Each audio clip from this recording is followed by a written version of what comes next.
اشهد ان لا الہ الا اللہ وحدہ لا شریک لہ واشهد ان محمدا عبدہ ورسولہ اما بعد فاعوذ باللہ من الشیطان الرجیم بسم اللہ الرحمن الرحیم حج البیت من استطعتم صدق اللہ مولانا العظیم ان اللہ وملائکتہ یصلون علی النبی یا ایھا الذین آمنوا صلوا علیہ وسلموا تسلیما اللہم انا نحن نصلی علی سیدنا شفیعنا ومولانا محمد معدن الجود والکرم واہلہ وبارک وسلم یا سلام یا سلام یا سلام۔ ہماری جو گزشتہ نشستیں چلتی آ رہی ہیں وہ حج کے ساتھ، جو ہم حج کا موضوع لے کے چل رہے تھے، تو ہماری لاسٹ نشست چونکہ وہ ربیع الاول کے حوالے سے تھی تو اس میں وہ ایک ہمارا گیپ تھا۔ آج ہم نے اس کو صرف کمپائل کرنا تھا، تو حج کے تمام اراکین کو ہم نے اسٹڈی کیا according to the Quran, according to the حدیث، اور تاریخ میں اس کے لاجکس کیا ہیں۔ آج جو میں نے ایک بات کہی تھی کہ حجر اسود کے حوالے سے اور حضرت ابراہیم علیہ السلام کی، تو مقام ابراہیم کو ہم نے اسٹڈی کیا تھا، یعنی ہم نے پڑھا تھا کہ حج جو ہے وہ حجت سے نکلا ہے، یعنی حج سے حجت ہے، حج کہا اسی کو جاتا ہے کہ کسی چیز کی حجت کو قائم کرنا، اس کو کہا جاتا ہے حج۔ اسی وجہ سے جب ہم اپنے گھر سے جو سفر شروع کرتے ہیں تو اس سفر کی لاجکس کیا ہیں، کیوں ہم احرام باندھتے ہیں، کیوں ہر چیز کا مطلب آپ جو بھی نہیں مار سکتے جب آپ حالت احرام میں ہو، پھر طواف کرنا کیوں ضروری ہے، استلام کرنا کیوں ضروری ہے۔ تو قرآن نے جو ہمیں یہ تراکیب دی ہیں سنت میں، تو اس کی لاجکس کیا کیا ہے وہ ہم نے کافی ڈیٹیل میں اسٹڈی کیا۔ مطلب پچھلے 4 جمعوں سے ہم حج کے اوپر ہی بات کر رہے تھے۔ آج ہم نے ایک اور اس پہ بات کی تھی حجر اسود کے حوالے سے، کہ جو حجر اسود سے ہمارا استلام شروع ہوتا ہے اور عمرہ ہمارا شروع ہوتا ہے، تو ہمیں بات کرنی تھی حجر اسود کے حوالے سے اور حضرت ابراہیم علیہ السلام سے، کیونکہ مقام ابراہیم پر ہم نے بات کی کہ جب اللہ نے فرمایا کہ واتخذوا مقام ابراہیم مصلی، کہ حضرت ابراہیم کے مقام کو مصلی بنا لیا جائے، تو ہم نے کیا کیا کہ صرف نقش قدم کو جو ہے وہ مصلی بنایا ہے، یعنی نقش پائے حضرت ابراہیم علیہ السلام کو مصلی بنا لیا۔ جبکہ اگر آج عمومی طور پہ ہم کہیں کہ جناب ان کے نقش قدم پر چلنا چاہیے آپ کو، تو وہ نقش قدم کا مطلب یہ نہیں ہوتا ہے کہ نقش قدم کے سامنے سجدہ کرنے پر آپ نے سمجھے کہ شاید یہ مقام مصلی ہو گیا۔ تو وہ حضرت ابراہیم علیہ السلام کا کیا مقام تھا، کیونکہ جہاں پر جو مقیم ہوتا ہے وہ چیز کیا کہلاتی ہے، اس کا مقام کہلاتا ہے۔ تو حضرت ابراہیم علیہ السلام کس جگہ پر مقیم تھے وہ آپ کا مقام ہے۔ تو پھر حضرت ابراہیم علیہ السلام کے ہم نے وہ تمام جو اہم معاملات تھے وہ ہم نے اسٹڈی کیا کہ کس طریقے سے ابراہیم علیہ السلام کی جد و جہد تھی یا جو انہوں نے کام کیے۔ تو حضرت اسماعیل علیہ السلام کی قربانی کا معاملہ بھی آیا اس میں، پھر جو شیطان جو بہکاتا ہے اس کے حوالے سے بھی ہم نے ڈسکشن کیا، اور پھر حضرت ابراہیم علیہ السلام کے چاند اور سورج والے معاملات ہیں وہ بھی ہم نے اسٹڈی کیا۔ ایک اور جو اس میں اہم نقطہ تھا جو میں نے پہلے بھی آپ کو کلیئر کیا، آج پھر اس کو ریپیٹ کر لیں، کہ حضرت ابراہیم علیہ السلام جب اپنی فیملی کو چھوڑ کر جا رہے ہیں تو قرآن جو آتا ہے کہ وادی غیر ذی زرع میں چھوڑ کر گیا، تو عمومی طور پر تفہیم جو اس کی لی جا رہی ہوتی ہے وہ یہ سمجھا جاتا ہے کہ شاید جس زمانے میں حضرت ابراہیم علیہ السلام حضرت اسماعیل علیہ السلام کو چھوڑ کر گئے ہیں تو وہ وہاں پر جو ہے وہ بالکل ویرانہ تھا، مطلب کچھ بھی نہیں تھا، سب کچھ نہیں تھا۔ غیر ذی زرع ہونا ایک الگ چیز ہے اور ویران ہونا ایک الگ چیز ہے۔ تو ذی زرع یعنی جہاں پر کوئی چیز اگتی نہیں ہے۔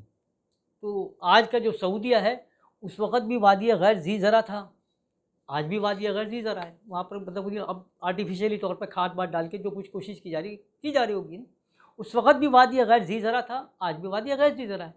کیونکہ حضرت ابراہیم علیہ السلام نے جب وہاں پر چھوڑتے ہیں تو اپنی دعا جو مانگتے ہیں وہ کیا کہتے ہیں کہ یا اللہ اس بلد کو امن والا بلد بنا اور اس کے اندر برکتیں عطا فرما۔ تو آج کسی سے بھی پوچھئے کہ حضرت بلد کی تعریف کیا ہوتی ہے، تو بلد کب کہتے ہیں، شہر کو کہتے ہیں۔ قریہ جو ہے ایک الگ چیز ہے، قریہ جو ہے وہ چھوٹا سا جیسے گاؤں ہے، بستی ہے، تو وہاں پہ بلد کا مطلب کیا ہوتا ہے، صرف شہر کے لیے آتا ہے۔ شہر کا مطلب جہاں پہ لوگ ہیں، جہاں پر ایک سسٹم آلریڈی موجود ہوتا ہے، اس جگہ کو کہا جاتا ہے بلد۔ حضرت ابراہیم علیہ السلام دعا کیا فرماتے کہ یا اللہ اس بلد کو جو ہے وہ امن والا بلد بنا، اس میں اپنی برکتیں نازل فرما۔ تو یہ کہنا ہے کہ بھئی یہ جو جگہ تھی وہ غیر ذی زرع سے مطلب کہ بالکل کوئی سناٹا تھا، ویرانہ تھا، ایسا نہیں ہے۔ میں نے پہلے بھی کہا کہ اسلام رہبانیت کی اجازت نہیں دیتا، اسلام یہ کہتا ہے کہ اسی جگہ رہ کر اپنے دین کو ثابت کرنا ہے، اپنے دین کو قائم کرنا ہے۔ اور ایک اور جو پھر ہم نے وضاحت کی کہ جب بت پرستی کے حوالے سے، تو یہ بھی ذہن میں رکھیں تاکہ پھر ہم آگے اس کو پڑھ سکیں کہ اصنام جو ہے، جو قرآن کریم کی آیاتوں کو پڑھا کہ اسلام، تو اسلام بھی بتوں کو کہتے ہیں۔ تماثیل جو لفظ استعمال کیا جاتا ہے عربی میں، وہ بھی بتوں کے لیے استعمال کیا جاتا ہے، یا اوثان۔ تو یہ اوثان اور اسلام دونوں بتوں کے لیے استعمال ہوتے ہیں، مگر دونوں بتوں میں زمین آسمان کا فرق ہوتا ہے، تو اس کو ہمیں ذہن میں رکھنا چاہیے۔ میں نے جب کہا ہے، اور ہر دفعہ اس بات کو ذہن میں رکھیں کہ اسلام کی جو ہر عبادت ہے وہ آپ کو پریکٹیکل کی طرف لے کر جاتی ہے۔ تو اصنام جو ہے ان بتوں کو کہا جاتا ہے، یا اس چیز کو کہا جاتا ہے جو انسان کو آگے بڑھنے سے روک دے، گروتھ جس کو روک دے آپ کی۔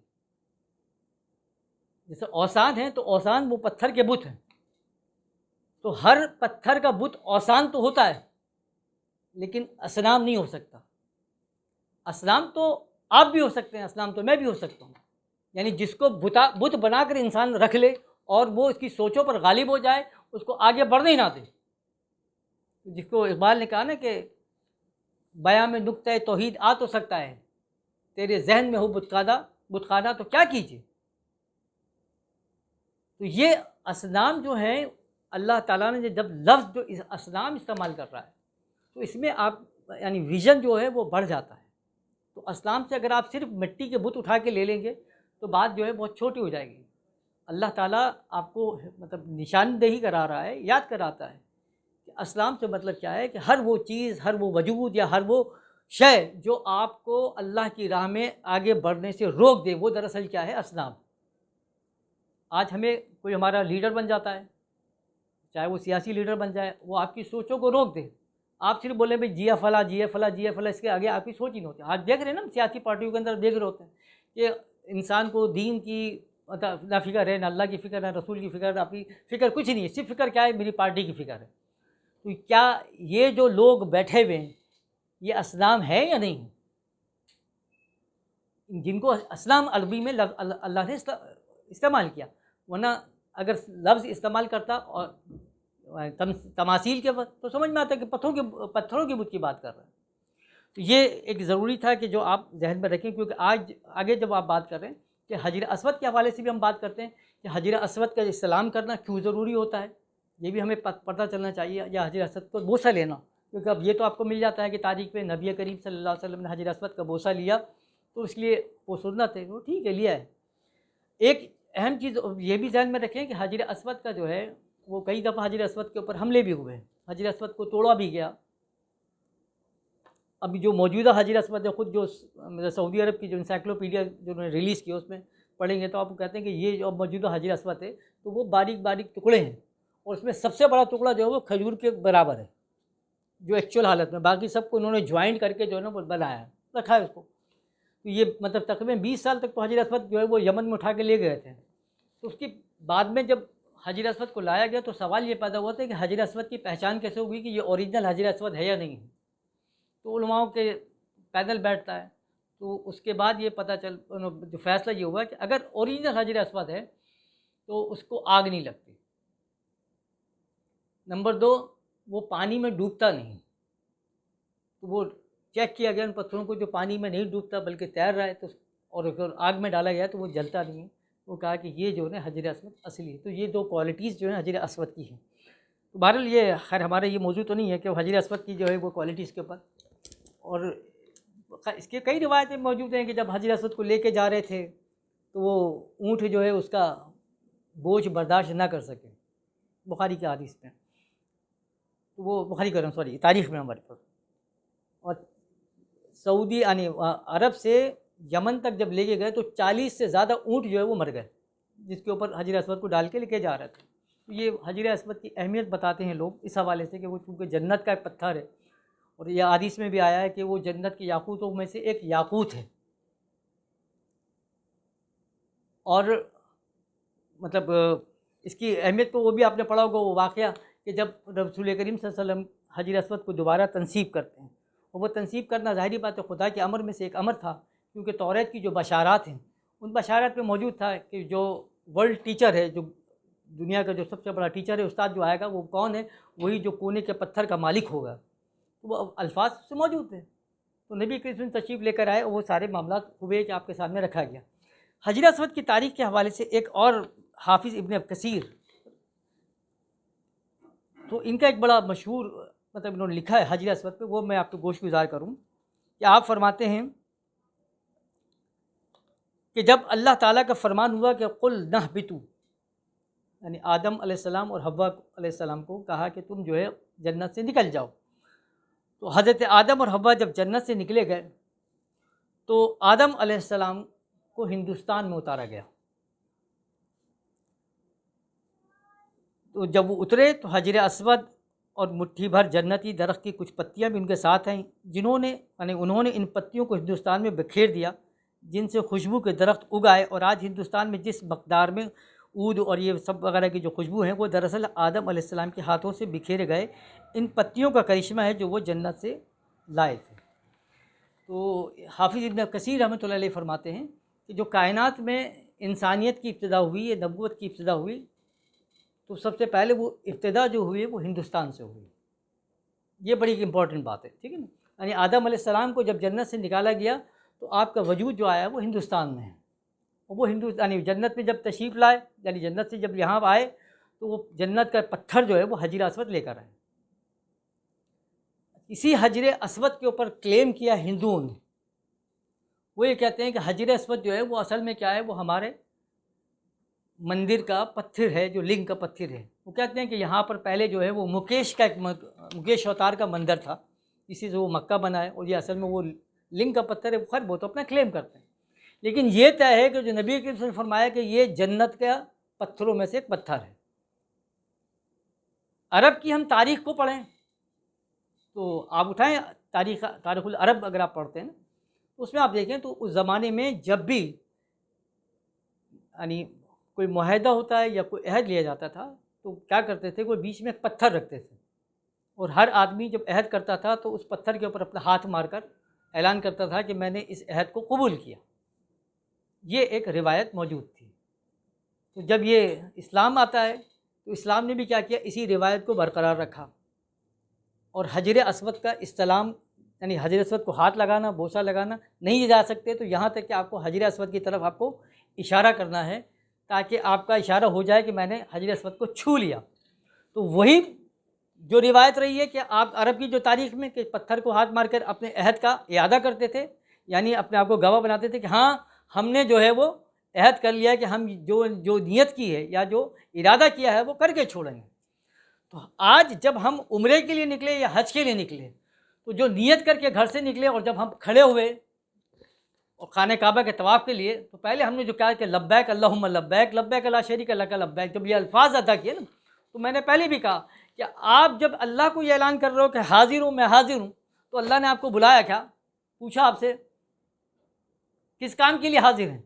تو جس طریقے سے اسکول کے اندر آپ جاتے ہیں تو استاد نام لے کے پوچھتا ہے کہ بھائی احسن صاحب، تو وہ جواب کیا دیتے ہیں، حاضر جناب، یس سر بولتے ہے نا۔ اردو میں آپ بولو گے تو کیا بولو گے، حاضر جناب۔ تو مطلب یہ ہے کہ جب کوئی پکارنے والا آپ کو پکارتا ہے تو آپ آ کر بولتے ہو کہ ہاں میں اس جگہ موجود ہوں، جس کام کے لیے تم نے بلایا یا جہاں پر میرے کو اٹینڈ کرنا چاہیے تھا میں یہاں پر موجود ہوں۔ ہم خانہ کعبہ میں پہنچے اور ہم یہ اعلان کرتے ہیں، یہ وعدہ کر رہے ہیں یا مطلب کہہ رہے ہیں کہ لبیک اللہم لبیک، کہ یا اللہ میں حاضر ہوں، یعنی مجھے اللہ نے بلایا کس کام کے لیے، اس کام کے لیے کہ لا شریک لک، کہ تیرے علاوہ کوئی اور شراکت دار نہیں ہو سکتا۔ ان الحمد والنعمت لک والملک، ساری نعمتیں اور ساری تعریفیں کس کے لیے ہیں، تو ثابت کرنا ہے نا کہ یعنی میں کسی اور کی تعریف نہیں کر سکتا، میں کسی اور کو شریک نہیں کر سکتا تیرے کسی معاملے کے اندر۔ ہے کیا، جتنے عمرہ کرنے کے لیے گئے یا جتنے حج کرنے کے لیے گئے، جتنے طواف کرنے کے لیے گئے، تو آپ نے زبان سے تو یہ کہا کہ تمام تعریفیں تمام نعمتیں اگر ہیں کس کے لیے، یا اللہ تیرے لیے ہیں، مگر وہاں عمرہ کرنے کے بعد واپس آئے تو کیا ہوا سیٹھ صاحب نے بولا کہ 2 دن جو ہے وہ آپ زیادہ چھٹی کر لیا آپ نے، تو سارا ایمان وہاں پہ ہمارا سلب ہو گیا، ختم ہو گیا نا، ساری گھبراہٹیں وہاں پہ شروع ہو گئی۔ ساری نعمتیں جو تھیں جو ہم کو چاہیے تھی، تو آج امریکہ بہادر آپ کو بول دیتا ہے کہ آپ کو FATF کے اندر سے جو ہے نا گرے لسٹ کے اندر آپ کا نام ہے، تو کتنی ہوا خراب ہو رہی ہے ہماری. گرے لسٹ سے نکال دے بھائی, کیوں نہیں نکالتے؟ نہیں نکالے گا تو ہمارے لیے بڑے مسئلہ اکنامیکل مسئلے ہو جائیں گے. تو تم کھڑے ہو کر بولتے ہو کہ لک الملک, ساری ملکیت تیرے لیے ہے, ساری تعریف تیرے لیے. تو ہم کسی سے الیس اللہ باحکم الحاکمین, وہ 3 پڑھ رہا نا, تو کہ اللہ پوچھتا کہ کیا اللہ حاکموں کا حاکم نہیں؟ حضرت قبلہ میں کیا فرمایا, بلا وانا علی ذالک من الشاہدین. کیونکہ رسول کریم صلی اللہ علیہ وسلم نے جب یہ تلاوت کی تو صحابہ کرام نے بلند آواز میں کہا کہ ہاں یا اللہ ہم اس بات پر گواہ ہیں کہ تمام حاکموں کا حاکم صرف کون ہے؟ تو ہے. تو آپ یہ ساری باتیں سارے عہد کر کے مکہ مکرمہ سے تشریف لے کر آ رہے ہو, لیکن جب پریکٹیکل میں آئے تو آپ بولتے ہو FATF سے آپ آ کے گھبرا گئے نا. تو پھر قرآن کیا فرماتے ہیں, لما تقولون ما لا تفعلون, وہ بات کیوں کہتے ہو جو کر نہیں سکتے؟ تو آپ وہ بات کیوں کہہ رہے ہو جو نہیں کر سکتے؟ آپ نے قبلے کی طرف رخ کر کے کہا تھا انی وجہت وجہی للذی فطر السماوات والارض حنیفا, میں نے اپنا رخ وہاں کر لیا جو زمین و آسمان کا فاطر.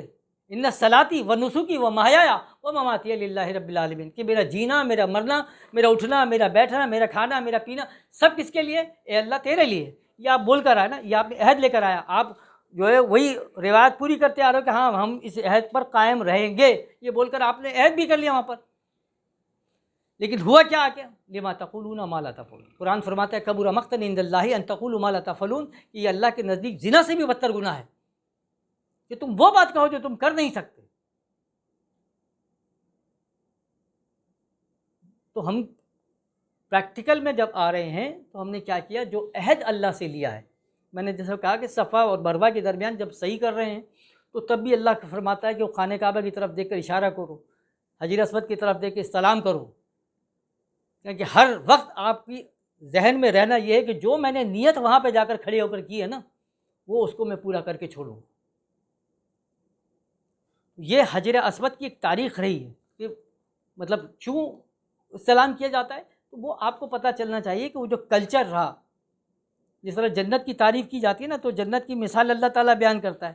تو جنت کی مثال بیان کرتے ہوئے اللہ فرماتا ہے کہ بھائی جنت کے اندر جو ہے وہ انگور ہوں گے, کھجوریں ہوں گی, زیتون ہوگا.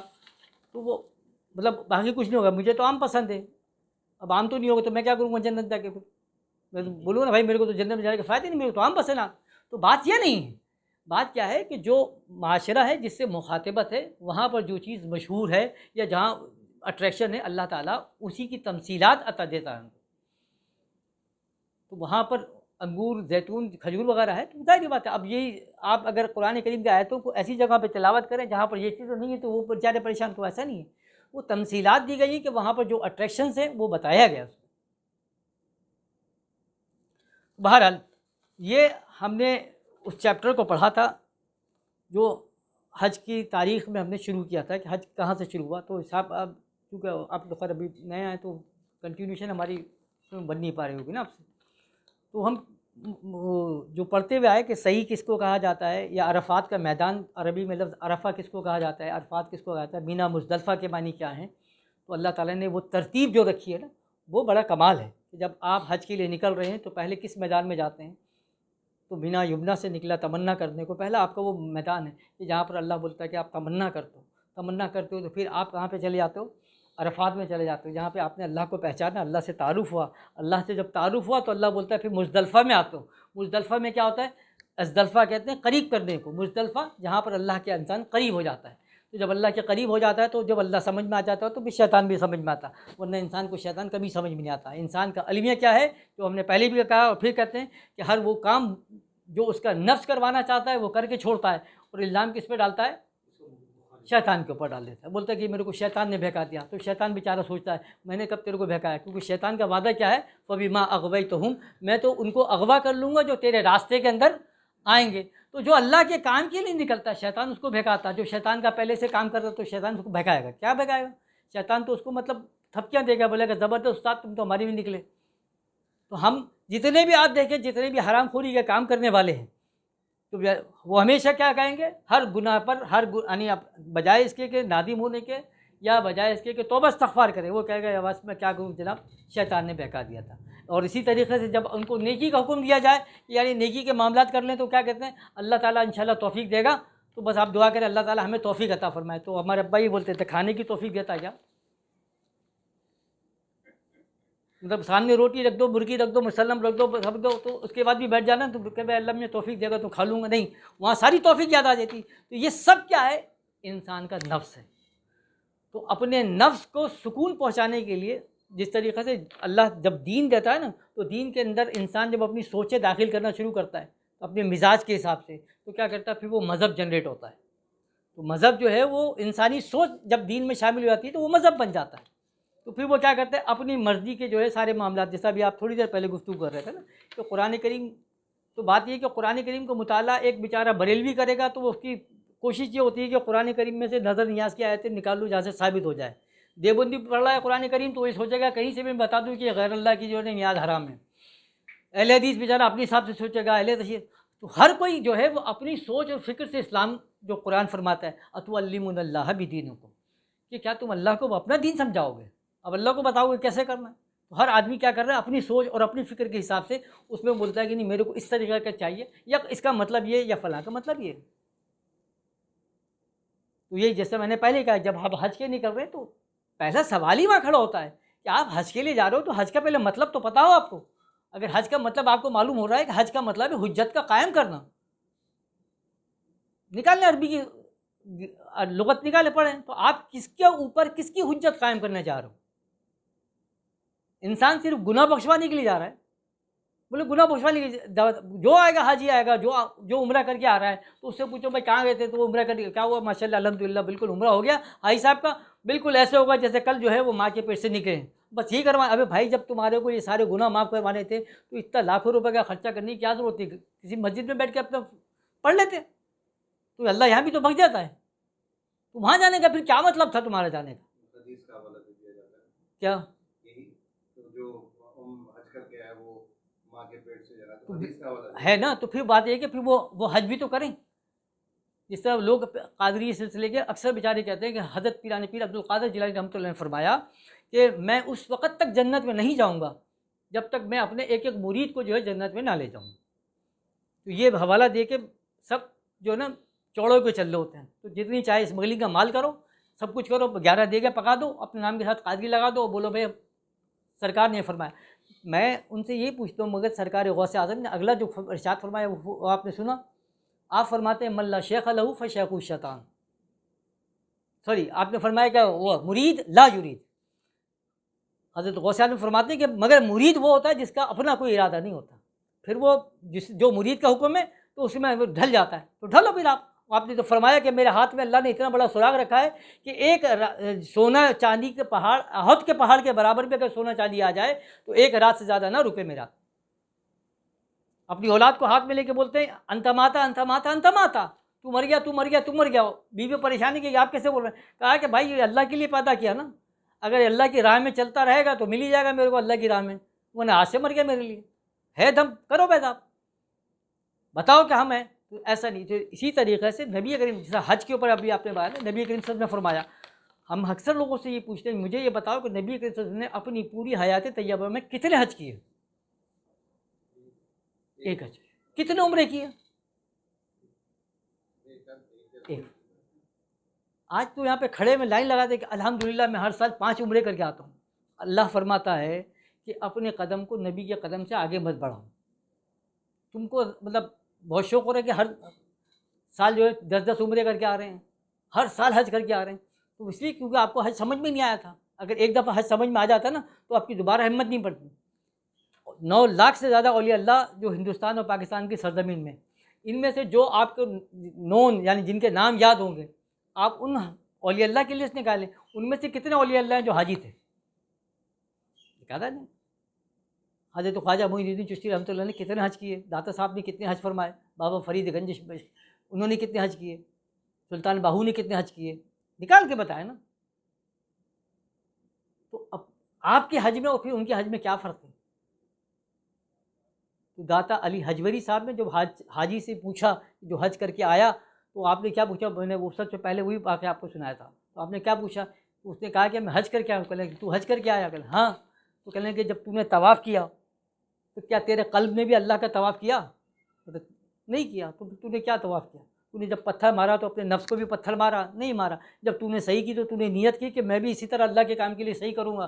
نہیں کی تو بولے تو نے صحیح کی، نہ تو نے طواف کیا نہ تو نے رمی کی. جا بھائی جا، واپس جا. خام کا بھی آ گیا. میں نے کہا میں وہ جملہ پھر دہرا دوں کہ اصل میں جب آپ عمرہ مکمل کرتے ہیں نا یا حج جب ہوتا ہے تو آپ کو گنجا ہونا ضروری ہوتا ہے. کیوں ہوتے ہیں گنجا؟ بھائی آپ گنجے کیوں ہو کے آ گئے؟ تو اب اس کی پوری تاریخ ہے. اگر آپ تاریخ اٹھائیں تو کیا ہے کہ اس دور میں یعنی اسلام سے پہلے جتنے غلام بکنے کے لیے آتے تھے تو حرم شریف کے بعد وہاں پہ میدان لگتا تھا، بازار لگتا تھا. تو یہ غلاموں کی فوج لگی پڑی ہے.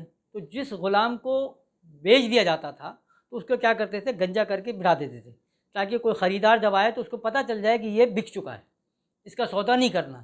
تو آپ جب اللہ کے دربار میں آئے آپ نے تمام اراکین ادا کیے اسی لاجک کے ساتھ جو اللہ نے بیان کیے، جو آپ کو سمجھ میں آیا کہ میں طواف کر کیوں رہا ہوں، میں رمی کیوں کر رہا ہوں. تو پھر آپ نے کیا کیا؟ اپنے آپ کو گنجا کروا دیا. یعنی آپ نے دنیا کے سامنے یہ اعلان کر دیا کہ میں اب اللہ کے ہاتھوں بک گیا ہوں، اب میرا کوئی سودا نہیں کرنا. اب کوئی دنیا دار میرے اوپر ہاتھ نہ ڈالے، یہ نہ سمجھے کہ میں دنیا کے کسی کام کا ہوں. تب آیا تو آپ ایک دفعہ بک کر تو بیٹھو وہاں پر، آپ گنجے ہو کر تو آ گئے. یہاں پہ آ گئے لوگ بول رہے بھائی ماشاء اللہ حج کر کے آ گئے، عمرہ کر کے آ گئے، کیونکہ گنجا ہو کر آ گیا. ابھی وہ گنجا خود سمجھے تو صحیح کہ میں گنجا ہوا کیوں. تو جس دن اس کو یہ سمجھ میں آ گیا کہ میں گنجا اس لیے ہوں کہ میں نے اپنے آپ کو اللہ کے ہاتھوں بیچ دیا، جائے گا دوسری دفعہ نہیں جاتا، کیونکہ اس کو پتہ چل گیا کہ میں جو ہوں آج بک گیا ہوں اللہ کے ہاتھوں. جو جنہوں نے اپنے آپ کو، اسی لیے اللہ نے فرمایا کہ ان اللہ اشتری من المؤمنین انفسهم واموالهم بان لهم الجنہ، کہ اللہ نے مومنوں کی جان مال خرید لیا. تو وہ جو بیچنے والے تھے وہ بک گئے تو اس کے بعد ختم. اب تم کہاں جاؤ گے دوسری دفعہ تیسری دفعہ؟ تم تو بک چکا، اب اس کی مرضی ہے، وہ لے کے جا تو لے جا، نہیں لے جا، کرو نا وہ کام جس کے لیے تم بکے ہو. لیکن بات کیا ہے کہ چونکہ ہمارا سودا جو تھا وہ کھرا سودا نہیں تھا، وہ ہمارا سودا جو تھا وہ اس کے اندر دھوکے بازی شامل ہے نا. کیونکہ میں نے پہلے ہی کہا جیسے کہ یہ میرے پاس چشمہ ہے، گلاسز ہے نا، تو آپ مجھ سے بولو کہ بھائی یہ گلاسز میں خریدنا چاہتا ہوں، یہ میں نے 200 روپے کے لیے، آپ مجھ سے بولو کہ 2000 مجھے دے دو، میں نے آپ کو دے دیا. اب آپ اس کو توڑو پھوڑو، میرے کو دکھ ہونا چاہیے؟ نہیں ہونا چاہیے، کیونکہ میں نے آپ کو بھیج دیا. لیکن اب اگر میری نیت یہ ہے کہ یار یہ کسی طرح سے اٹھے تو واپس میں چشمہ اٹھا لوں، تو پھر کیا ہوگا؟ اب اگر یہ توڑیں گے پھوڑیں گے تو کیا ہوگا؟ مجھے دکھ ہوگا، کیونکہ میرا جو سودا ہے اس کے اندر کیا ہے؟ کھوٹ ہے. تو جب تم نے اللہ کو جان مال بیچ دی، اگر تم کہہ رہے ہو، تو اس کے بعد پھر کس بات کا دکھ ہے؟ تمہارا مال آیا گیا، تمہاری جان آئی گئی، تب تمہیں حق ہے کہ انا للہ و انا الیہ راجعون پڑھو. لیکن ہمارے پاس کیا ہے؟ میں نے 10 دفعہ پہلے کہا، آپ کی جیب سے پیسے گر گئے، کہیں رکھے بھول گئے، گھڑی گم ہو گئی، سب کچھ ہو گیا، تو بولتے ہیں یار 100 دفعہ جو ہے انا للہ و انا الیہ راجعون پڑھ لو، انشاءاللہ مل جائے گا. اللہ تعالیٰ دے دیتا ہے برکت وہ ہے. لیکن کیا اسی لیے وہ کسی سے پوچھو جات، یہ جو آپ نے پیسہ کمائے تھے اللہ کے لیے کمایا، یہ گھڑی آپ کی اللہ کے لیے ہے، یہ اولاد آپ کی اللہ کے لیے، کس کے لیے ہے؟ اپنے لیے ہے. تو وہ گم ہو گیا تو کائے کو بول رہا انا للہ و انا الیہ راجعون، یہ سب اللہ کے لیے تھا، اللہ کی طرف چلا گیا. نہیں ہے حق. یہ ما تقولون ما لا تفعلون، وہ بات کیوں کہہ رہے ہو جو نہیں کر سکتے یار. ہم کیا ہے؟ اپنے آپ کو دے دیں. یخادعون اللہ، اللہ فرماتا ہے کہ ہم کیا کرتے ہیں؟ اللہ کو دھوکہ دینے کی کوشش کرتے ہیں. وما یخدعون الا انفسهم، لیکن در حقیقت کیا ہے؟ اپنے آپ کو دھوکہ دے رہے ہیں. ولکن لا یشعرون، مگر پرابلم کیا ہے؟ ان کو خود شعور دیے کہ اپنے آپ کو دھوکہ دے رہے ہیں. تو ہم تو دھوکہ اپنے آپ کو دے رہے ہیں نا. تو جو بات ہم کہہ رہے ہیں وہ کر نہیں پا رہے، جو ہم کہہ رہے ہیں وہ ہم سمجھ ہی نہیں پا رہے کہ ہم کیا کہہ رہے ہیں. تو میں نے پہلے ہی کہا کہ جب آپ گنجے ہوئے، آپ نے ٹینڈ کرائی، تو آپ کو پتہ چلنا چاہیے تھا. اب آپ نے اپنے آپ کو غلامی میں دے دیا. اور غلامی بھی کون سی؟ وہ غلامی جس کو نہیں، غلامی بھی عربی کا لفظ ہے اور عبد بھی عربی کا لفظ ہے، یہ ذہن میں رکھیں. لیکن دونوں کی غلامی میں کیا فرق ہے؟ غلام اس کو کہا جاتا ہے عربی اور میں جس کے اوپر آپ قابض ہو کر اس کو اپنے کنٹرول میں کریں، وہ کہلاتا ہے غلام. اور جو اپنا آپ خود آپ کے حوالے کر دے وہ کہلاتا ہے عبد. تو ہم عبداللہ جس کو کہا نا، عبداللہ تو خیر رسول کریم صلی اللہ علیہ وسلم بھی آتے، ہم عبد مصطفیٰ جس کو بناتے ہیں نا. تو یعنی اگر ہیں تو آپ نے اپنا آپ یعنی اپنے ذہن کو سوچ سمجھ کر سب کچھ اللہ اس کے رسول کے حوالے کیا. تو ایسے کون ہیں؟ کتنے ہیں؟ تو جن کو یہ سمجھ میں آ گیا کہ ہم نے تو اب سب کچھ اپنا دے دیا، تو پھر اس کو کوئی حوث نہیں رہتی، کوئی معاملات نہیں رہتے. یہ بہرحال حج کی وہ تمام لاجکس تھی جو ہم نے پڑھی، اور حجر اسود کے حوالے سے بھی ہم نے پڑھا. اور حجر اسود چونکہ جنت کا پتھر ہے اور اسی جنت کے پتھر سے جو ہے وہ ہمارا عمرہ شروع ہوتا ہے، طواف شروع ہوتا ہے۔ یہ بڑی اہم بات ہے، یہ ذہن میں رکھیے کہ ہمارا طواف کہاں سے شروع ہوتا ہے؟ حجر اسود سے، وہیں سے ہمارا چکر شروع ہوتا ہے، جس کو کہا جنت کا پتھر۔ اور نبی کے نے کہا کہ وہی کونے کے پتھر کا مالک، توریت میں جو نبی کے کی بشارات ہے۔ کہاں پہ؟ قرآن کریم میں کئی تذکرہ نہیں ہے۔ ہاں، قرآن کریم میں تو 7 طواف بھی نہیں ہے نا، تو وہ تو پھر وہ آئے نا، اطیعوا اللہ و اطیعوا الرسول من یطیع الرسول فقد اطاع اللہ، جس نے رسول کی اطاعت کی تو جو رسول نے کیا، جو رسول نے وہ کرے گا، تو رسول کریم صلی اللہ علیہ وسلم نے جو آپ کو بیان کیا وہ کرنا ہے آپ کو۔ کچھ سوالات میرے بھی ہیں، 2-3 چیزیں۔ اچھا پڑھتے ہیں، تو ابھی تھوڑا سا ہم اس کو کر لیں ہم۔ اچھا، اب دوسری جو اہم بات تھی وہ یہ تھا حضرت ابراہیم علیہ السلام کے حوالے سے، جو ہم نے کہا تھا کہ حضرت ابراہیم علیہ السلام کو ابو الانبیاء کا۔ آج بھی میں نے ایک صاحب کی بات پوچھی کہ نبوت جو شروع ہوئی وہ آدم علیہ السلام سے ہوئی ہے، نبوت آدم علیہ السلام سے شروع ہوئی ہے، مگر ابو الانبیاء آپ کس کو کہتے ہیں؟ نبی کس نے کیا فرمایا؟ حضرت ابراہیم علیہ السلام کو۔ تو آدم علیہ السلام سے لے کر ابراہیم علیہ السلام تک جتنی بھی انبیاء آئے وہ سارے سلسلہ آئے، وہ بھی تھا نا، وہی نوح علیہ السلام ہیں، ان سے پہلے بھی سب کچھ ہیں، وہ کہاں ہیں؟ تو آدم علیہ السلام، شیش علیہ السلام، نوح علیہ السلام، وہ ہیں، وہ کہاں پر ہیں؟ ابو الانبیاء جو ہیں وہ کون ہیں؟ حضرت ابراہیم علیہ السلام۔ یہ بہرحال کبھی ہم اس کی بھی مجھے کوئی ہے جواب دیجیے گا کہ ابو الانبیاء جو ہے وہ حضرت ابراہیم علیہ السلام کو کیوں کہتے ہیں؟ بہرحال ابراہیم علیہ السلام کا یہ سب سے بڑی جو امپورٹنٹ جو میں آپ لوگوں کے سامنے بات شیئر کرنا چاہتا ہوں کہ کچھ تاریخی حقائق ہیں۔ ہم نے بھی بات کی حجر اسود جنت کا پتھر، ٹھیک ہے، اب میں بات کر رہا ہوں ابراہیم علیہ السلام کے حوالے سے کچھ باتیں، تاکہ ہم یہ دیکھیں کہ تاریخ کیا کہتی ہے، اور اس کے بعد ہمیں کچھ شاید ہو سکتا ہے کانسیپٹ تھوڑا سا اور کلیئر ہو۔ تو عبادات کے معاملات پہ وہ ہم بیان کر چکے ہیں کہ حضرت ابراہیم علیہ السلام ان کا بیسک اوریجن کہاں سے تھا، اوریجن کیا تھا، یعنی پیدائش کہاں کی تھی، یا ان کی جو ٹریولنگ تھی اس کے بارے میں تاریخ کیا کہتی ہے؟ ان کے شام نہیں، بعض روایتوں نے تو کہا ہے کہ حضرت عراق سے تھے، عراق میں تھے، عراق سے ان کی پیدائش ہوئی۔ تو آپ کو یہ تو پتہ ہوگا کہ ابراہیم علیہ السلام کی 4 بیویاں تھیں، 4 ازواج تھیں، تو جن سے پھر وہ 4 سلسلے چلتے ہیں، جس میں حضرت شعیب علیہ السلام جو مدین کی طرف گئے وہ ایک بیوی سے ہیں، پھر سارہ سے الگ ہیں، حاجرہ سے الگ ہوئے، اور ایک اور جو چوتھی بیوی جن سے حضرت لوط علیہ السلام، وہ سلسلہ چلا۔ تو چونکہ ابو الانبیاء 4 شادیاں کی تھیں تو اسی لیے شاید اسلام میں بھی 4 ہی شادیوں کی اجازت ہے، تو ہمارا خیر طریقہ وہاں سے چلتا آ رہا ہے۔ حضرت ابراہیم علیہ السلام کا اوریجن کیا تھا، یا حضرت ابراہیم علیہ السلام کا جو ٹریولنگ رہی، تو اس کے بارے میں تاریخ میں کہیں پر کچھ ملے گا نہیں آپ کو۔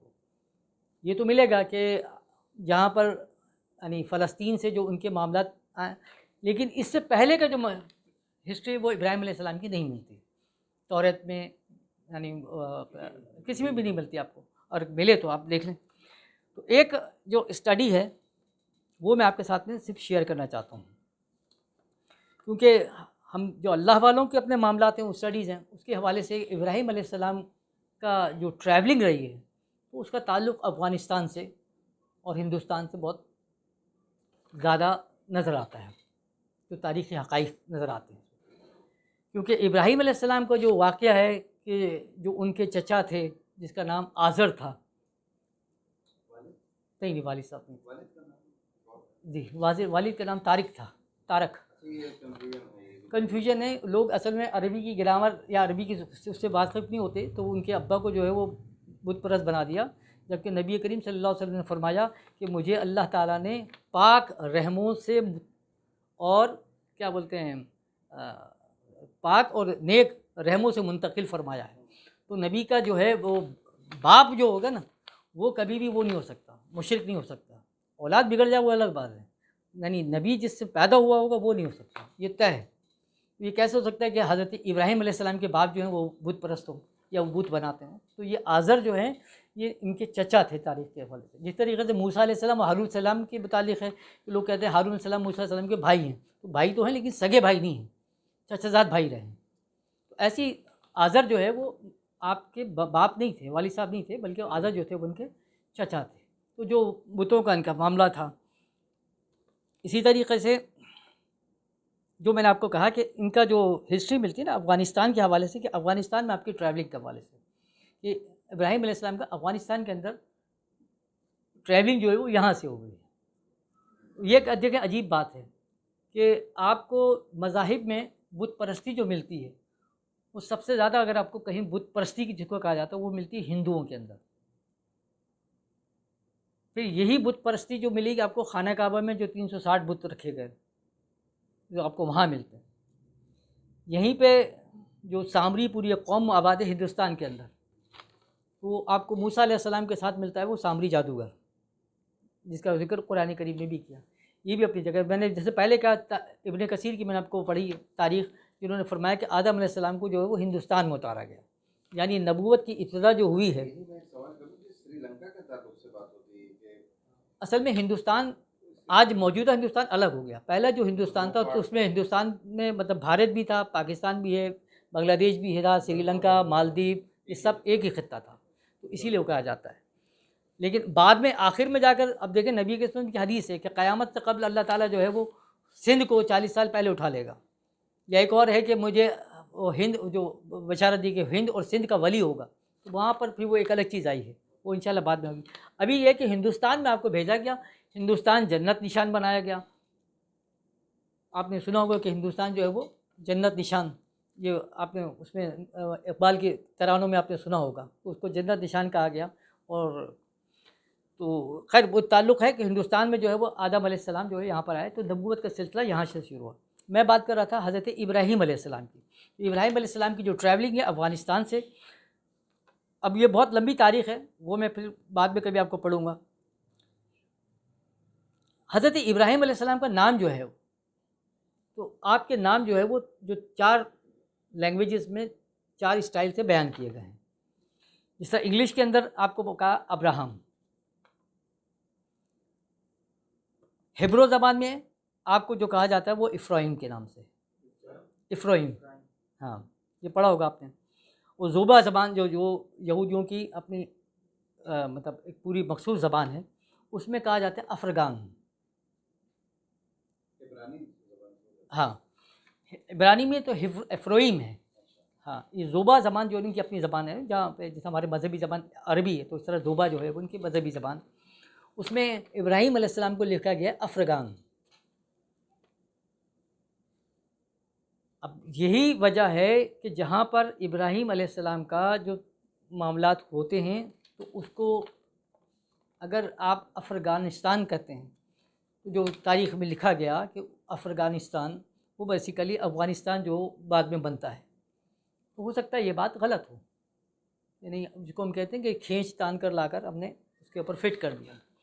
مگر ایک عجیب بات جو اس میں ملتی ہے کہ دیکھیں اب ابراہیم علیہ السلام کے دور کے اندر جو ہے وہ بادشاہ جو تھا وہ نمرود تھا، جو نمرود بادشاہ تھا۔ تو یہ دنیا میں آپ کو نمرود ہے، تو یہ علاقے آپ کو دنیا میں اگر ملتے ہیں تو وہ افغانستان میں ملیں گے، جمرود اور نمرود۔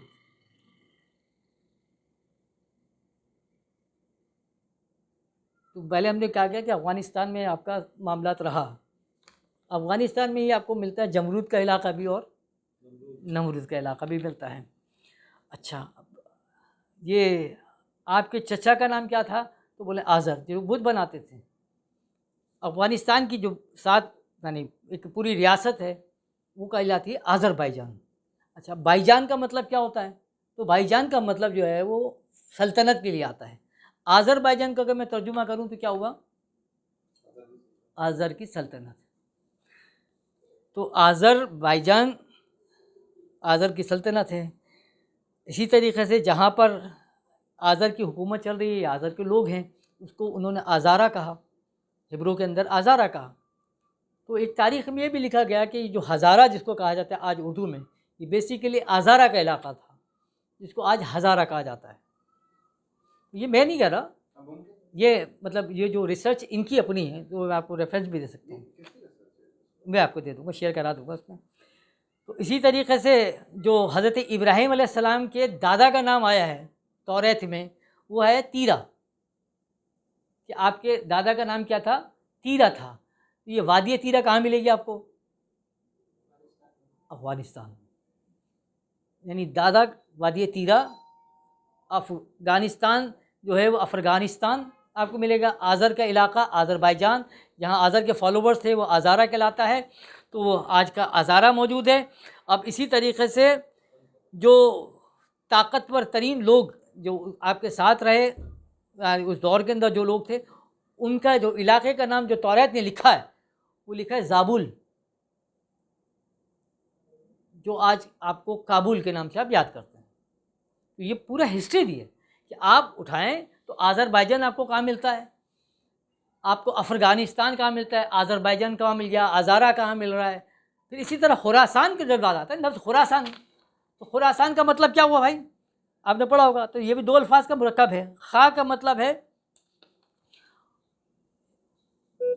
یعنی محفوظ جگہ، آراسان جہاں پر یعنی آپ ایسی جگہ جہاں پر آپ بالکل حفاظت کے ساتھ پہنچ گئے، اس کو کہا جاتا ہے خراسان، جو خراسان ہے. اب ابراہیم علیہ السلام کا ایک سفر چلتا ہے، ابراہیم علیہ السلام وہاں سے چل رہے ہیں، بی بی ہاجرہ وہاں سے ملتی ہے کہ وہ بادشاہ جو ہے وہ اپنے ساتھ میں اپنی کنیز کو دیتا ہے، اور اس کے بعد جو ہے وہ آپ کی ٹریولنگ چل رہی ہے. وہ ٹریولنگ چل رہی ہے تو جو میں نے پہلے ہی کہا کہ اب آپ کا سفر چلتا ہے وایا ہندوستان میں آپ کو جو ہے وہ سارے بت پرست ملتے ہیں نا، وہ سارے بت ملتے ہیں، وہ جا کے پھر وہاں پہ جا کے بتوں کا حساب کتاب چلتا ہے. مگر حیرت کی بات کیا ہے کہ جہاں پر ابراہیم علیہ السلام اور اسماعیل علیہ السلام کے معاملات ہوتے ہیں، آج بھی اس جگہ کا نام جو ہے وہ کیا ہے؟ رام اللہ ہے نا. آپ نے پڑھا ہوگا، خبروں میں دیکھتے ہوگا. تو اگر آپ وہ دیکھیں گے تو وہ جب لکھنا پڑتا ہے نا، اس کو رام الگ لکھتے ہیں اور اللہ کو جو ہے وہ الگ لکھتے ہیں. تو وہ لکھتے کیا؟ رام اللہ. تو سوال ذہن میں آتا ہے کہ بھائی رام کا وجود ہندوستان میں موجود ہے، رام کا وجود عارف بھائی کہاں پر ہے؟ ہندوستان میں. اللہ وہاں پر ہے، یہ رام جو ہے وہاں تک کیسے پہنچ گئے بھائی؟ اس جگہ کو کہا جاتا ہے رام اللہ، کہ جہاں پر یعنی فلسطین کا وہ شور جہاں پر ابراہیم علیہ السلام نے قیام کیا اور وہاں پہ رہے، وہ سارے پھر وہاں سے معاملات چلنے شروع ہو گئے. اسی لیے حضرت اسحاق علیہ السلام کے جو بیٹے ہیں نا، بڑے بیٹے یعنی ابراہیم علیہ السلام کے بعد جو اسحاق ہیں، ان کا نام ہے عیسو، جسے ہندو سنسکرت میں اوم کے نام سے بھی کہا گیا. خیر وہ تو ایک الگ بات ہے. تو میں یہ بات کر رہا تھا کہ رام جو ہے وہ وہاں پر پہنچ گیا، وہ کہلاتے ہیں رام اللہ، وہ مقام کہلاتا ہے رام اللہ. اب یہی کشمیر ہے، جیسے کشمیر کے اندر آپ آتے ہیں تو کشمیر بولے تو کشمیر کی بھی اپنی ایک تاریخی حقیقت ہے. کش کس کو کہتے ہیں؟ کھینچنے کو. اور میر کس کو کہتے ہیں؟ جو میر کی نسبت ہے وہ کس کے اوپر ہے؟ نبی کریم صلی اللہ علیہ وسلم کی طرف کی جاتی ہے. تو کشمیر وہ علاقہ، وہ جگہ جہاں پر نبی کریم صلی اللہ علیہ وسلم کا اعادہ ہونا ہے یا ان کے معاملات یہیں سے ہوں گے. حضرت قبلہ عالم نے کیا فرمایا کہ مطلب یہ ہندوستان کے فتح ہونے میں، ہندوستان کے مسلمان ہونے میں کشمیر جو ہے وہ باب داخلہ بنے گا. پھر اقبال وہ فارسی شاعر میں کیا کہ گر فردوس بروئے زمیں ہوست، ہنی ہوست ہنی ہوست ہنی ہوست، کہ اگر دنیا میں کوئی جنت ہے تو بس یہ کشمیر ہے، کشمیر ہے، کشمیر ہے. تو کشمیر کو بولنا جنت نشان ہے. اور مجھے بڑی حیرت ہوئی جب ایک میں نے آرٹیکل پڑھا ہندو کا، تو وہ یہ کہتا ہے کہ یہ جو حجر اسود کا پتھر ہے، تو عرب کی سرزمین میں کہیں پر بھی اس طرح کا پتھر نہیں ملتا. پھر وہ کہتا ہے کہ یہ کشمیر کی جو پہاڑیاں ہیں، ادھر ایک ایسا پتھر ملتا ہے جس کی سیملیرٹیز جو ہے نا وہ حجر اسود کے ساتھ ہیں. سمجھ رہے آپ میری بات؟ تو وہ یہ کہتا ہے کہ اس کی سیملیرٹیز یعنی اس کی مماثلت جو ملتی ہے وہاں سے. تو ہم تو خیر کہتے ہیں جنت کا پتھر ہے. پھر شاعر کہتا ہے کہ اگر دنیا میں کوئی جنت ہوتی تو وہ کیا ہے؟ کشمیر ہے. کشمیر بولتے ہیں جنت نشان ہے.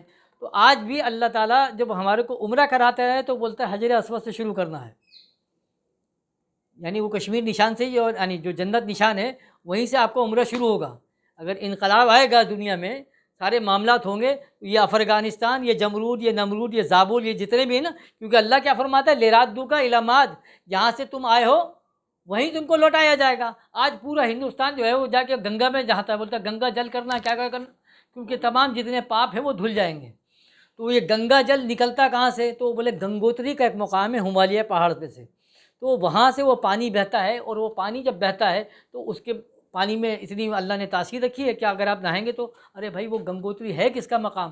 تو یہ دیوبند کے مفتی صاحب، ان کی ایک بڑی کتاب ہے، وہ میں آپ دیکھیے آپ پڑھی ہے، تو وہ کہتے ہیں کہ میں نے جا کر وہاں مراقبہ کیا اس مقام پر، تو اللہ نے مجھ پر یہ کھولا کہ اس مقام پر یا تو یہ کسی نبی کی پیدائش کی جگہ ہے یا یہاں پر کسی نبی کی چلہ گاہ ہے۔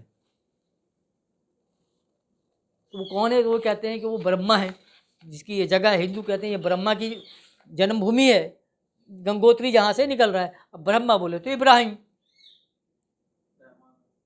ہاں ہاں، تو اب وہ بھی پانی نکل رہا ہے گنگوتری سے، تو جا کر اس کو نہا رہے ہیں، تو بول رہے ہیں پاک ہونا، تو بالکل صحیح بات ہے، اس پانی سے نہاؤ گے تو پاک صاف ہو جاؤ گے، لیکن بات یہ ہے کہ جس نے وہ پانی کو جاری کیا اس کے فلسفے سے پہلے اپنے آپ کو نہلاؤ تو صحیح، اس کے معاملات کو نہلاؤ، تو وہ نہیں کرنا، وہ تو سمجھ میں نہیں آ رہا ان کو۔ لیکن بہرحال یہ ٹریولنگ جو وہاں سے چلی جو اگر آپ سوچیں اور یہ تاریخ کے ان واقعات کو اب اسٹڈی کریں، مطلب میں تو صرف آپ کو ریفرنس دے رہا ہوں، کیونکہ ایک گھنٹے میں کیا بولوں گا بھائی، وہ بولوں گا تو آپ کو نیند آنا شروع ہو جائے گی۔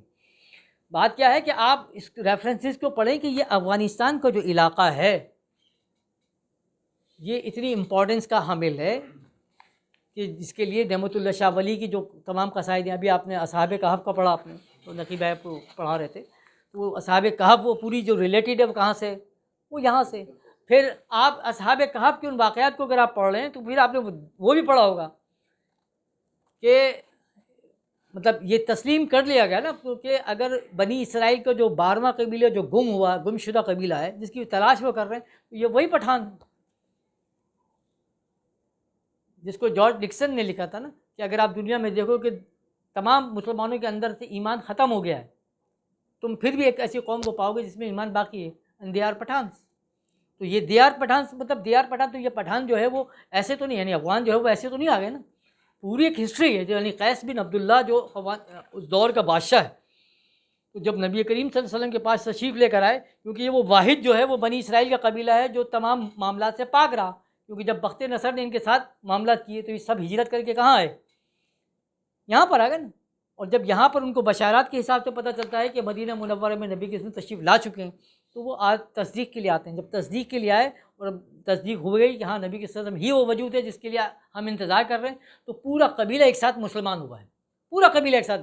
آج اگر آپ کسی پٹھان کو اٹھا کے یہ پوچھو گے کہ بھائی تمہارا مذہب کیا ہے، تو کوئی آپ کو یہ نہیں بولے گا میں ہندو میں فلاں میں یہ ہوں، تو وہ پورا یعنی آپ پوچھ ہی نہیں سکتے سوال، وہ لازم جو ہے وہ مسلمان، کیونکہ پورا کا پورا قبیلہ جو ہے وہ مسلمان ہوا۔ تو جب یہ مسلمان ہوئے اور واپس جانے لگے تو اٹھا کر آپ تاریخ میں پڑھیں تو پتہ چل جائے گا آپ کو، یعنی حدیث میں تو صحیح بخاری کے کوٹ کر رہا ہوں میں، تو حضرت خالد بن ولید رضی اللہ تعالیٰ نے اپنی بیٹی پھر ان کے نکاح میں دی۔ آج جو پٹھانوں کی نسلیں چل رہی ہیں نا، تو وہ حضرت خالد بن ولید رضی اللہ تعالیٰ عنہ کی اولادوں میں سے ہیں، جو آج بولتے ہیں نا اتنے بہادر ہیں سب کچھ۔ جی ہاں، خالد بن ولید کا اوریجن کیا تھا؟ طائف، عرب تھا یا طائف عرب تھا نا۔ تو لیکن جب یہ قبیلہ آیا اور مسلمان ہوئے تو آپ نے اپنی بیٹی کو ان کے نکاح میں عطا فرمایا، اور پھر وہ بیٹی قیس بن عبداللہ رضی اللہ تعالیٰ، یعنی وہ تو قیس بن عبداللہ تھے، جب وہ آئے قیس بن عبداللہ رضی اللہ تعالیٰ عنہ بن جاتے ہیں نا، پھر وہ کیا وہ آپ کے ساتھ بیٹی گئے، پھر یہ وہ قبیلہ، پھر وہ یہاں سے ان کی اولادیں جو آ رہی ہیں جو آپ کے سامنے ہیں، جو آج دیکھ رہی ہے دنیا، اب آپ ان کو غلط ٹریک پہ لے جا کر ان کو غلط استعمال کرو، یہ آپ کی بدبختی ہے۔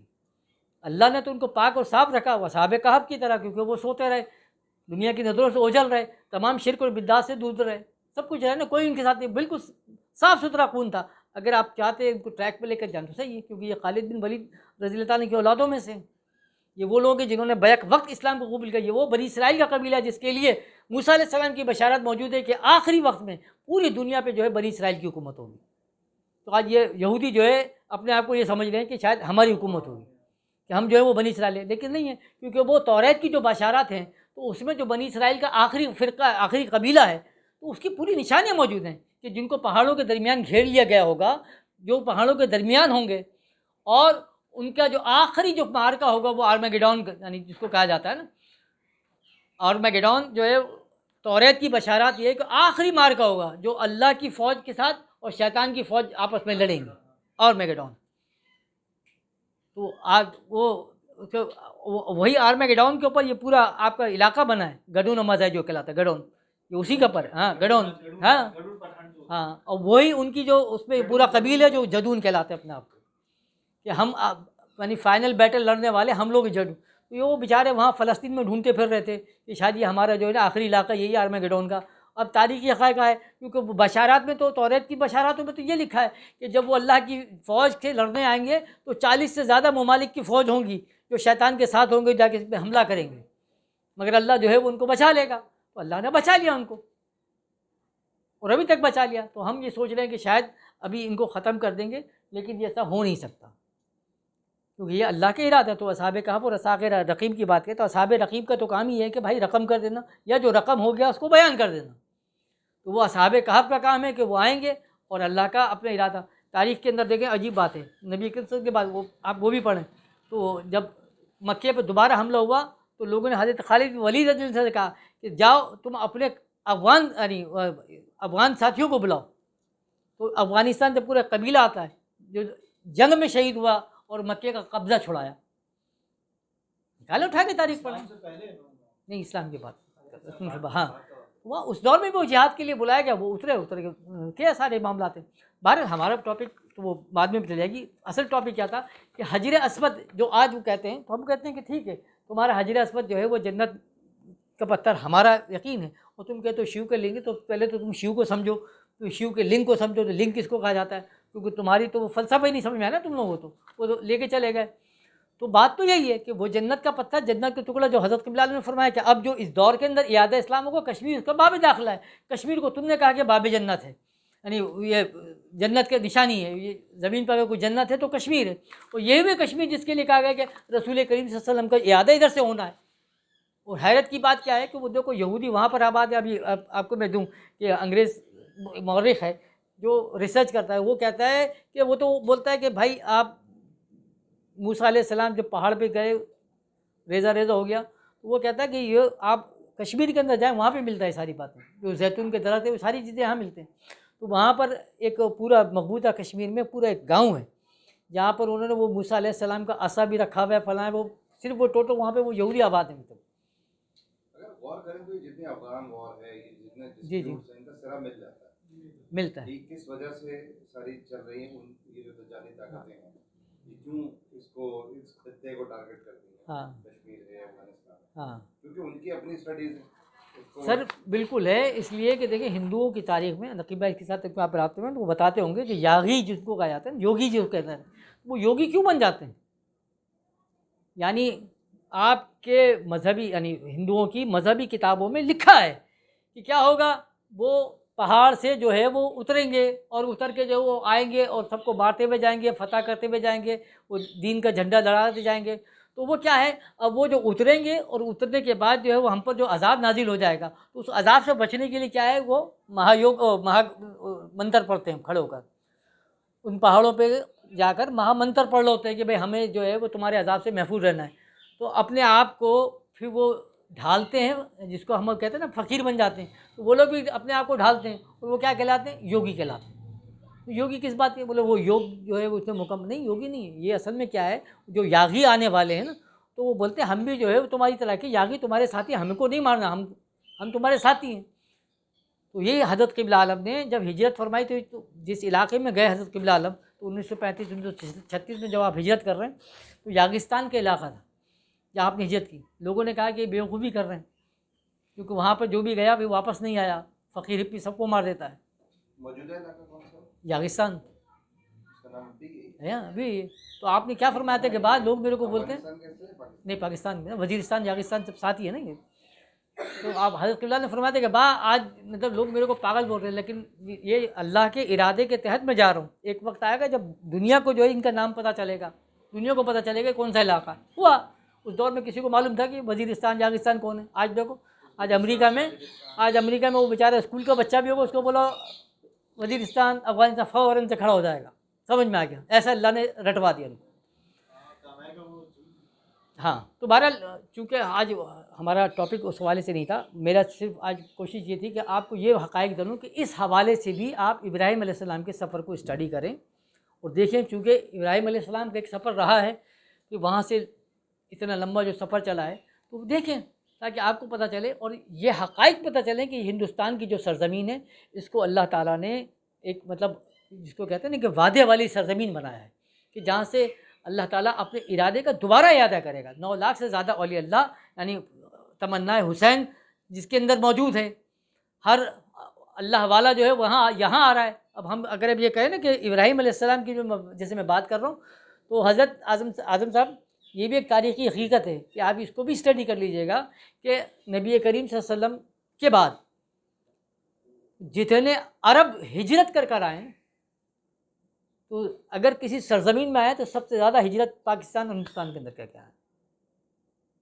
اسی لیے آپ کو یہاں پر جتنے بھی مزارات اولیاء اللہ کے ملیں گے تو سارے سادات ملیں گے آپ کو. تو کہاں عرب ہے اور کہاں ہندوستان ہے، تو آپ اٹھا کر تو دیکھیں.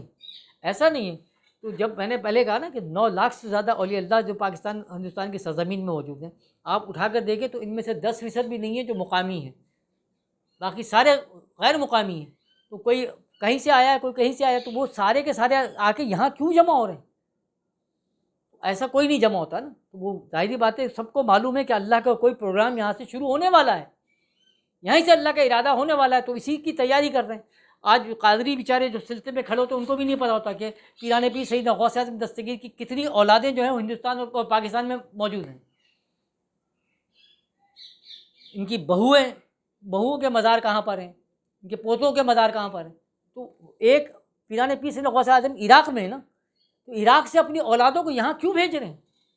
کوئی پیسوں کی مسئلہ تو نہیں تھا، کوئی تجارت کا معاملہ نہیں تھا، کوئی خوف کا معاملہ نہیں تھا، تو کسی خواہش کی تکمیل کے لیے یہاں بھیجا نا ان کو. وہ اللہ کا ارادہ ہے، وہی اللہ کا ارادہ ہے جو اللہ تعالیٰ نے پاکستان بنایا اور یہیں سے وہ ارادہ کا پورا ہونا ہے. بہرحال بات کو یہاں مکمل کرتے ہیں کہ اگلی نشست پہ ہم انشاءاللہ تعالیٰ دوسرے موضوع پر بات کریں گے. جتنا ہم نے حج کے موضوع پر پڑھا تھا، اس حج کے موضوع کو آپ دوبارہ سے پڑھنا، اور پھر آج کی اس نشست کے حوالے سے بھی اپنی تاریخ کو پڑھیں، تاکہ آپ کو اور مزید حقائق کھلیں کہ اللہ نے اس سرزمین کو بہت اہمیت دی ہے، اور یہی سے انشاءاللہ تعالیٰ پھر اعادے کا کام ہونا ہے. تو اللہ تعالیٰ سے دعا فرمائیں کہ جو کچھ ہم نے پڑھا، جو کچھ سنا، اس میں جو حق ہے، جو سچ ہے، اس کو قبول کرنے کی طاقت عطا فرما.